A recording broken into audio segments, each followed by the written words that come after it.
Hello guys, Fish767 here. So today we're going to be taking a look at Morophon the Battle List. This is specifically an Eldrazi build, a 5-color colorless matters Eldrazi build, so let's just get right into it. So if you don't know what Morophon is, he's a 7-drop legendary shapeshifter creature with Changeling. He's a 6/6, so Changeling means he's every creature type, which includes Eldrazi, and that's really nice. When he enters the battlefield, you're going to choose a creature type. In this case, we're always going to choose Eldrazi, and spells we cast of the chosen type cost Wooburg less to cast, but it only reduces colored mana, so it can't reduce the colorless mana of it. And then other creatures of the chosen color get +1/+1. So we're gonna get right into it. Since this is a 5-color deck, we're gonna have to have a ton of colored ramps. So we're gonna run most of the signets, and our mana base is really wonky, but it ends up working out. We almost always have too much mana, which is a good thing in Commander. You want to have more mana than rather have not enough mana, at least most of the time. We don't have that much draw, but it ends up working out since we don't really need it. We just have to get down a couple dudes and then start swinging and protect them. And a lot of our Eldrazi's have alternate abilities that help with that. Whether it be we can pump them, we can flicker them, they make little dudes that can help us get mana and protect us with blockers and stuff. The deck just works. I don't know why it does. There's not that much draw, but there's enough card advantage, I guess, for it to work the right way. And so I haven't been able to identify what makes it work, but it does. So we have Talisman of Dominance. It taps for 1, or it taps for either black or blue, and it deals us damage. Rakdos Signet, we pay 1 and tap it, it adds black and red. Dimir Signet, pay 1, tap it, it adds blue-black. Selesnya Cluestone, it taps for white or a green. We can pay white and green and tap it and sack it to draw a card.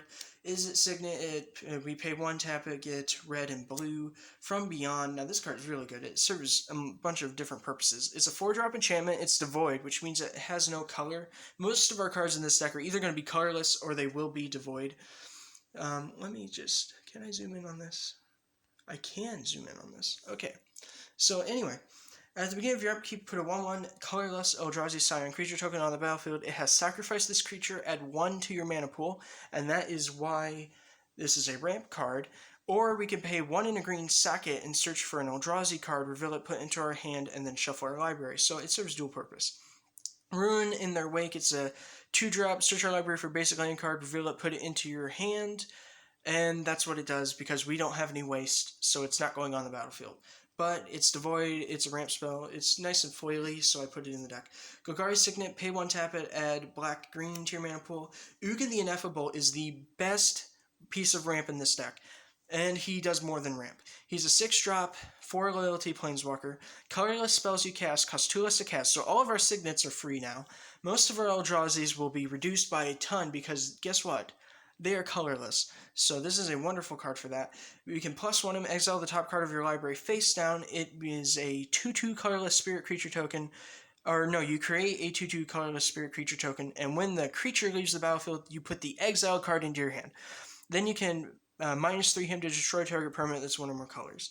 He's a really good card. Then we have Selesnya Signet. We pay 1, tap it, add white-green, or yes, add white-green to our mana pool. We had the Cluestone earlier. This is the Signet now. Hedron Crawler taps for a colorless.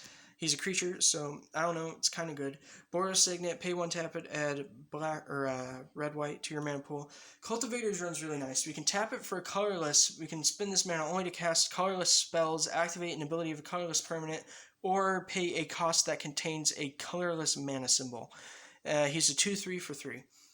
Also devoid, which means he's colorless, and he's an Eldrazi, so yay. We have Talisman of Creativity. It taps for a colorless, or it taps for a white, not a white, it taps for a blue or a red, and it deals 1 damage to us. Orzhov Signet, pay 1, tap it, it adds for a white and a black. Rakdos Cluestone, tap it for black or red. We can pay black or red, tap it, and sack it to draw a card. Okay, into our removal, now that we have the ramp done. My gosh, that was a mouthful. I can't do signets anymore. Hour of Glory, 4-drop instant, exile target creature. If it was a god, its controller reveals his or her hand and exiles all cards from it with the same name as that creature. That's not happening, we're in Commander. Anyway, we got Back to Nature, instant destroy all enchantments. This is really good because, spoiler by the way, this is an M21 spoiler that everybody should have heard of by now, but if you're not going to hear that stuff, then plug your ears or something. I'll give you a thumbs up when I'm done talking about it. Okay, here we go. So they reprinted Shrines. Shrines are legendary enchantments, and they do more with the more shrines that are on the battlefield. Also, we have that red enchantment that's getting printed that triples damage. So this card's even better because of those cards, and Shrine's going to probably become a viable thing. I'm going to see it in my playgroup. I don't know about you guys. If nobody builds it in my playgroup, I'm building it because it's amazing. But just wanted to let you know this card's even better because of that. Okay, here we go. You can come back now. Okay, we got Mizium Mortars. It's a 2-drop, deals 4 damage to target creature you don't control. Overload for 6. Really nice. Void Shatter. It's a devoid counterspell. If it is countered, you exile it instead of putting it into its owner's graveyard. It's basically the only good counterspell that Eldrazi's have, but I like it. Reckless Spite. Destroy 2 target non-black creatures. You lose 5 life. It's an instant. Hour of Devastation. 5-drop sorcery. All creatures lose indestructible. It deals 5 damage to each creature and each non-bolus planeswalker. By the way, real quick, I do want to say, I meant to say this at the beginning of the video, but I forgot. This deck is meant to play fairly against precons. It's also meant to play well against a little bit stronger decks that are above the power level of precons. So we don't have any infinite combos. I'm going to say ways to improve the deck, though, to put in some infinite combos and stuff like that at the end of the video, but we don't have any in right now. And the way that we compete with the higher level decks and still be able to compete fairly against precons is we upped our removal power. We didn't really upgrade as much as to say there's more removal or anything like that, but the power is higher, because if the removal was lower power, it would still be able to basically remove what we need to from a precon. But if we're facing a higher level deck and we aren't able to remove it because our removal's too low powered, we're gonna die. So I just upgraded the power level on the removal a little bit to make it more fair against higher power level decks while still being able to play well against precons. At least I hope that that's how this is going to end up working. I have played a couple games with it, but not against a precon yet, which is what I meant to do, but then the guy that was going to bring the precon, and we ended up not playing a game, so that happened. Anyway, for Phyrexian Scriptures, it's a saga. The first one, put a +1/+1 counter up to 1 target creature, becomes an artifact in addition to its other types. Destroy all non-artifact creatures, and then exile all cards from all opponents' graveyards. That's what it does. You can look up how to do sagas. I don't care. It's a board wipe. Shenanigans, 2-drop, destroy target artifact, dredge 1, which means that we can put the top card of our deck into our graveyard to put this from our graveyard into our hand. And that's really nice because destroying artifacts and being able to recur it's really good. Planar Cleansing, a 6-drop, destroy all non-land permanents. And we want to save these, by the way. There's no reason to cast them if we don't need to cast them, especially because we're a creature deck. So these are just in case something gets out of control, but we don't want to cast them. Oblivion Strike, it's devoid, exile target creature. Terminate, destroy target creature, can't be regenerated. Corpse Hatch, 5-drop sorcery, destroy 2 target non-black creatures, put 2 0/1 colorless Eldrazi spawn creature tokens on the battlefield. They have sacrificed this creature, add 1 to your mana pool. Anger of the Gods, deals 3 damage to each creature. If a creature dealt damage this way would die this turn, exile it instead. Okay, we're done with removal. Deadbridge Chant, we have a 6-drop enchantment. When it enters the battlefield, put the top 10 cards of your library into your graveyard. At the beginning of your upkeep, choose a card at random from your graveyard. If it's a creature card, put it on the battlefield, otherwise put it into your hand. Cryptolith Rite, 2-drop enchantment. Creatures you control have tap, add 1 mana of any color, which is really nice for our little Eldrazi Scions that we don't really want to swing with, and we can sacrifice them for mana. Well, now we can get 2 mana from them, or 1 mana each turn if we want to keep them around. And, you know, you can swing with the Scions, but they're just so weak. They're not really meant for that. They're just there for extra mana if you need it. Elixir of Immortality, 1-drop artifact, pay 2 tap it, you gain 5 life, shuffle it and your graveyard into your library. Sun Droplet, if you dealt damage, put that many charge counters on it. At the beginning of each player's upkeep, you may remove a charge counter from it. If you do, gain 1 life. Swiftfoot Boots gives something hexproof and haste. Lazotep Plating, amass 1. You and permanents you control gain hexproof until the end of the turn. Unnatural Endurance, devoid target creature gets +2/+0 until the end of turn, regenerate it. Cauldron of Souls, tap it, choose any number of target creatures. Each of those creatures gains persist until the end of turn, which means when it dies, it comes back to the battlefield, but with a -1/-1 counter on it, and that's only if it died not having a -1/-1 counter on it. I hope that made sense. If not, you can look up the rules text for persist. I do really bad at explaining this kind of stuff. Anyway, Swarm Surge, 3-drop, devoid. Creatures you control get +2/+0 until the end of turn. Colorless creatures you control also gain first strike until the end of turn. So that's like an overrun, but for 3 mana, and it hits our commander, which is really nice. Prophet of Distortion, 1-drop, devoid. Pay 3 and a colorless draw card. So 1/2. Okay, now we're into our nice creatures here. So we got Dimensional Infiltrator, 2-drop, 2/1 Devoid, Flash, Flying, pay 1 and colorless. Target opponent exiles the top card of his or her library. If it's a land card, you may return Dimensional Infiltrator to its owner's hand. This is really good because as you get up into the higher power level spells, you'll start seeing Mystical Tutors. What's the other one? I don't know, but you'll see the tutors that put it on top of the deck. There'll be Scheming Symmetry, stuff like that. And so this lets you get rid of that. Also, Bolas' Citadel, you can fix the top card of your opponent's deck to make sure that it's a land or something like that. So this card does really nice things, especially in places where they have to reveal the top card of their deck, and then they could play that. If it's a land or whatever, you can exile the top card, make sure that they don't get it. He serves good purpose in this deck. Not to mention he's a 2/1 with flying, which is nice. Eldrazi Skyspawner, 3-drop, 2/1 Devoid Flying. When it enters the battlefield, put a 1/1 colorless Eldrazi Sign creature token on the battlefield. It has sacrificed this creature, add colorless to your mana pool. Breaker of Armies, an 8-drop, 10/8. All creatures able to block it do so. Eldrazi Obligator, 3-drop, 3/1 Devoid. It has haste. Whenever you cast it, you may pay 1 and a colorless. If you do, gain control of target creature until the end of turn. Untap that creature, and it gains haste until the end of turn. It of the Horrid Swamp. This is an interesting Eldrazi. It's an 8-drop 4/4 with Emerge for 6 and a green, which means you may cast the spell by sacrificing a creature and paying the Emerge cost reduced by that creature's converted mana cost. Whenever you cast It of the Horrid Swamp, put 2 1/1 green insect creature tokens onto the battlefield. Incubator Drone, 4-drop 2/3 Devoid. When it enters the battlefield, put a colorless Eldrazi Sign creature token on the battlefield. Eldrazi Displacer, 3-drop 3/3 Devoid. Pay 2 and a colorless, exile another target creature, then return to the battlefield under its owner's control. It returns tapped, by the way. This card's really good because we have some ways to give our stuff hexproof, like this card. Devoid Flash, 3-drop 2/4. When it enters the battlefield, target creature you control gains hexproof until the end of turn. We have other stuff like that, where using the Eldrazi Displacer with cards like Void Grafter and stuff like that makes it really nice. Bane of Bala Ged, we have a 7-drop 7/5. Whenever it attacks, defending player exiles 2 permanents he or she controls. That card's, it's a really mean card. It's worse than Annihilator, but it's such a good card for our deck. Mindbreaker, 4-drop 3/3 Devoid. When it enters the battlefield, you may put a card an opponent owns from exile into that player's graveyard. If you do, each opponent discards a card. Tide Drifter, 2-drop Devoid, 0/5. Other colorless creatures you control get +0/+1. Deathless Behemoth. This is a 6-drop 6/6 Vigilance. Sacrifice 2 Eldrazi Scions. Return it from your graveyard to your hand. Activate this ability only anytime you can cast a sorcery. Artisan of Kozilek, 9-drop 10/9. Whenever you cast a spell, you may return target creature card from your graveyard to the battlefield. It has Annihilator 2. Whenever this creature whenever it attacks, defending player sacrifices 2 permanents. Ulamog's Reclaimer, 5-drop 2/5 Devoid. When it enters the battlefield, you may put a card an opponent owns from exile into that player's graveyard. If you do, return target instant sorcery card from your graveyard to your hand. Blight Herder, 5-drop 4/5.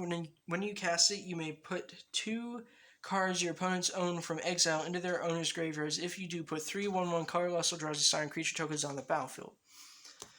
Which is nice, because we have cards like Vile Aggregate, which get bigger based on the number of colorless creatures that we have. So it's 3-drop star 5 Devoid. Its power is equal to the number of colorless creatures you control. Trample Ingest. Ingest means whenever it deals combat damage to a player, that player exiles the top card of his or her library. Ingest is really mean, but we really like it.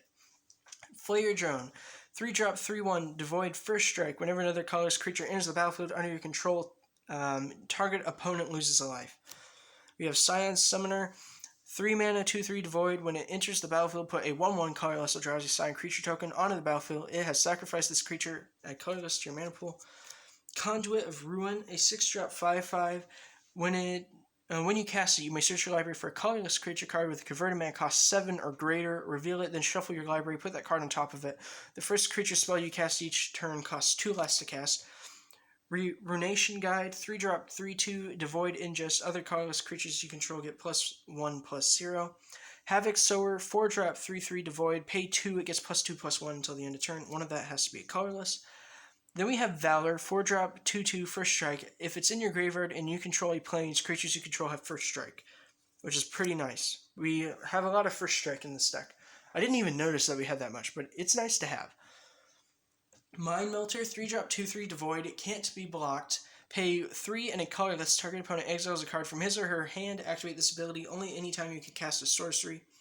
We have Birthing Hulk, a 6 and green, devoid 5/4. When it enters the battlefield, put 2 1/1 colorless Eldrazi signed creature tokens onto the battlefield. You can pay 1 and a colorless to regenerate it, and that makes him a wonderful beater. We really like him. Then we have our lands. So our lands are kind of weird. The Cascading Cataracts, indestructible, taps for colorless, pay 5 tap, add 5 mana of any combination of colors to your mana pool. Now, a colored mana is not colorless. Colorless is not a color. So you cannot pay 5 tap and get 5 colorless from it. That's not how this works. So I'm just making sure that you know you cannot get colorless when it says color. That doesn't work that way. We have Golgari Gilgate, taps for black or green, comes in tapped. Esper Panorama, taps for colorless, pay 1 tap, sack it, go grab a Plains Island or Swamp, put it on the battlefield, tap, then shuffle.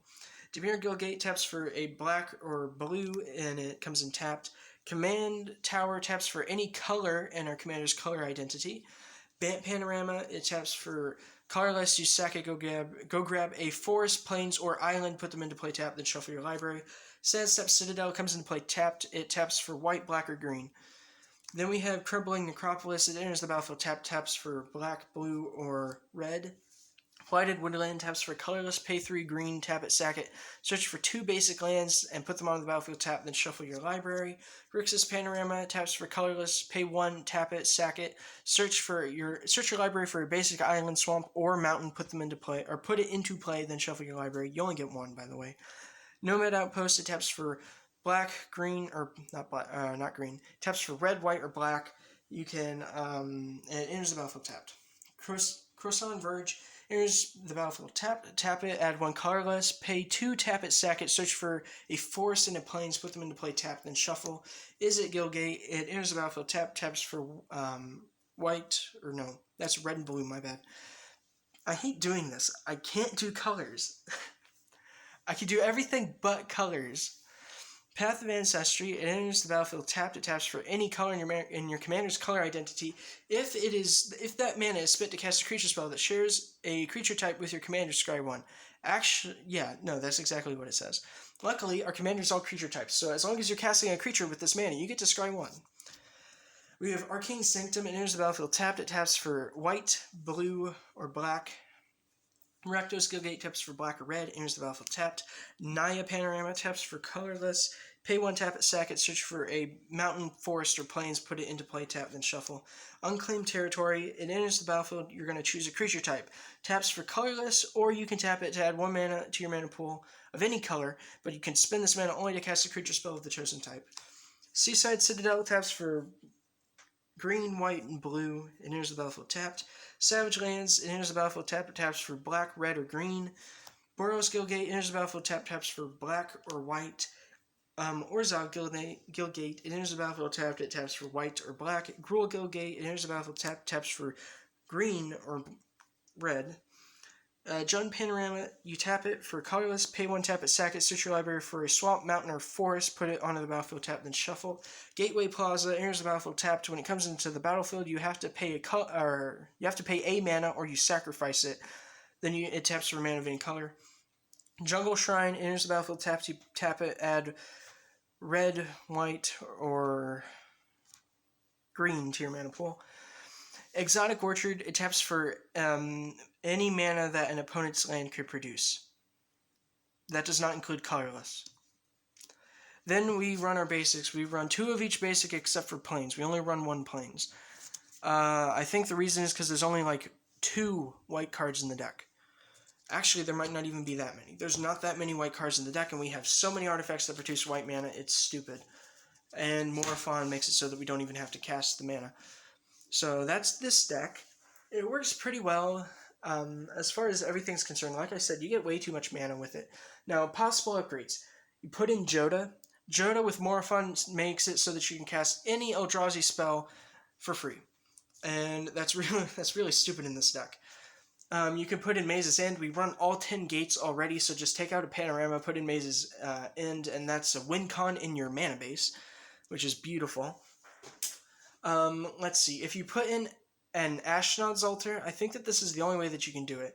If you put in Ashnod's Altar, or if you can figure out some way to give your creatures haste and get down get down whatever the enchantment is that makes your creatures tap for mana. If you can do that, let's see, what is it? Cryptolith. So if you can give them haste and get Cryptolith on the battlefield, or if you can get Ashdod's Altar on the battlefield, you can use Eldrazi Displacer with some other Eldrazi that makes at least 2 Eldrazi Scions to make infinite Eldrazi Scions and also get infinite mana.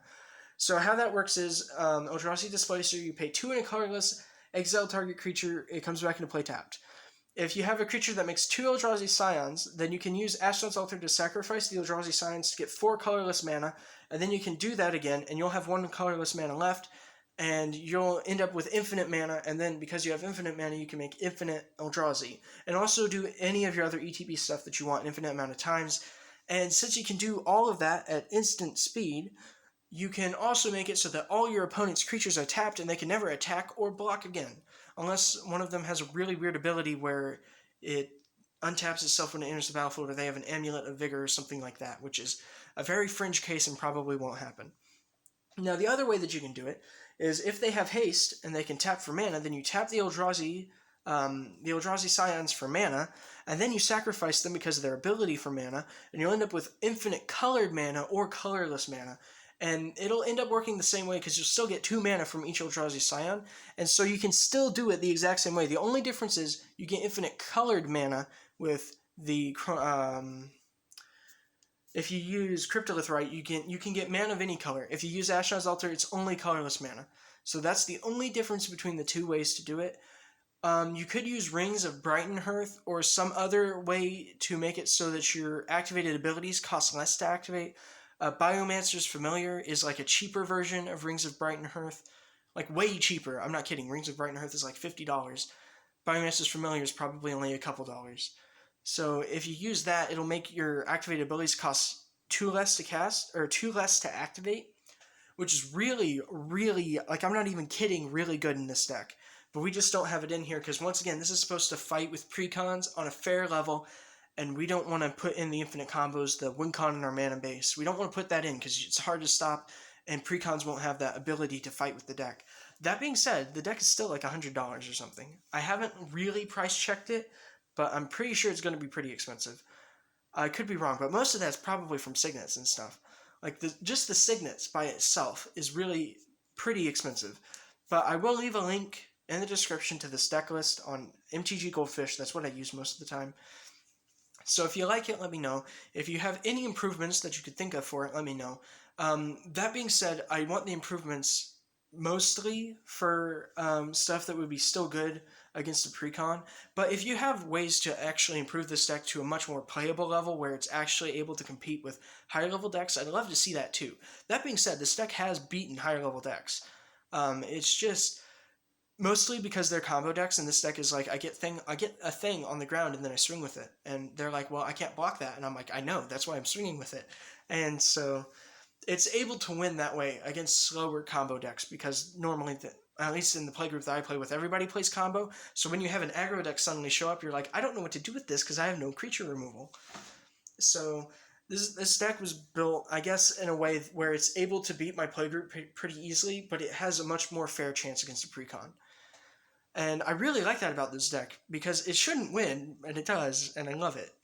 It's just so much fun to actually see a Morophon Colorless Matters Eldrazi 5-color deck that works and is still fair against precons. And that's the part that I love, because it encourages new players to play, and you get them into the game, and then all of a sudden you have your new best friend sitting next to you playing an insane Magic deck, and now you're able to play your top level deck that you love so much. And that's why decks, like important decks like these, are really nice. They're super important. And even if you just keep it in your bag, never touch it ever again, it's still nice to have against precons, because this is a little bit higher than a precon, I'd say, as far as power level. And I do think that that's important when facing precons, having it be a little bit higher to show them what the next step is, and then sort of get them enticed. It's like an attention grabber in an essay. You want to grab their attention so that they keep going, and that's what just a little bit higher power level does, but it's not so high that it's impossible to beat. And even if you just leave it and precons start to go up in power level, this should be okay to still face precons, unless they come out with something stupid that breaks colorless.